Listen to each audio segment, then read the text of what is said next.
তাদের সাথে যুদ্ধের জন্য তোমরা যথাসাধ্য সাজ সরঞ্জাম, শক্তি ও ঘোড়া প্রস্তুত রাখবে এবং এ দিয়ে তোমরা আল্লাহর দুশমন ও তোমাদের দুশমনদের ভীত সন্ত্রস্ত করে দেবে।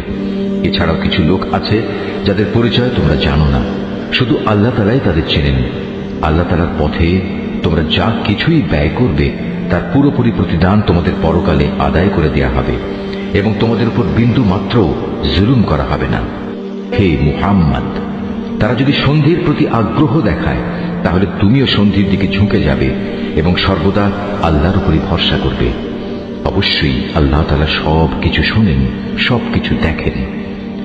আর যদি কখনো তারা সন্ধির আড়ালে তোমাকে ধোঁকা দিতে চায় তাহলে তোমার দুশ্চিন্তাগ্রস্ত হওয়ার কোনো কারণ নেই, কেননা তোমার রক্ষার জন্য তো আল্লাহ তাআলাই যথেষ্ট। তিনি তাঁর সরাসরি সাহায্য ও একদল মোমেন দ্বারা তোমাকে শক্তি জুগিয়েছেন। আল্লাহ তাআলা এই মোমেনদের দিলকে পারস্পরিক ভালোবাসা ও সম্প্রীতির বন্ধনে আবদ্ধ করে দিয়েছেন। অথচ তুমি যদি দুনিয়ার যাবতীয় সম্পদ এর পেছনে ব্যয় করতে, তবু তুমি এ মানুষদের দিলকে ভালোবাসার বন্ধনে আবদ্ধ করতে পারতে না। কিন্তু আল্লাহ তাআলা এদের মাঝে প্রীতি স্থাপন করে দিয়েছেন। অবশ্যই তিনি পরাক্রমশালী ও বিজ্ঞ কুশলী।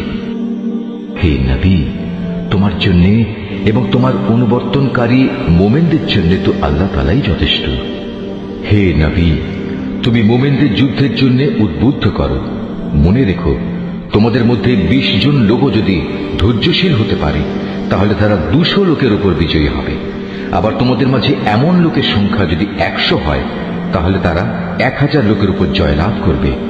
এর কারণ হচ্ছে তারা এমন জাতি যারা আল্লাহর শক্তি সম্পর্কে কিছুই বুঝে না। এই নিশ্চয়তা দ্বারা এখন আল্লাহ তাআলা তোমাদের উপর থেকে উদ্বেগ ও দুশ্চিন্তার বোঝা হালকা করে দিয়েছেন। যেহেতু তিনি একথা জানেন তোমাদের মধ্যে কিছু দুর্বলতা রয়েছে, অতঃপর তোমাদের মধ্যে যদি 100 ধৈর্যশীল মানুষ থাকে তাহলে তারা 200-র উপর বিজয়ী হবে। আবার যদি থাকে তোমাদের 1000 ধৈর্যশীল ব্যক্তি তাহলে তারা আল্লাহ তাআলার হুকুমে বিজয়ী হবে 2000 লোকের উপর। জেনে রেখো, আল্লাহ তাআলা ধৈর্যশীলদের সাথেই রয়েছেন। কোন নবীর পক্ষেই এটা শোভা পায় না যে তার কাছে বন্দীদের আটক রাখবে যতক্ষণ পর্যন্ত সে জমিনে রক্তপাত ঘটাবে এবং আল্লাহর শত্রুদের নিপাত না করে দেবে। আসলে তোমরা তো দুনিয়ার সামান্য স্বার্থটুকুই চাও, আর আল্লাহ তাআলা চান তোমাদের আখিরাতের কল্যাণ দান করতে। আল্লাহ তাআলাই হচ্ছেন পরাক্রমশালী ও প্রজ্ঞাময়।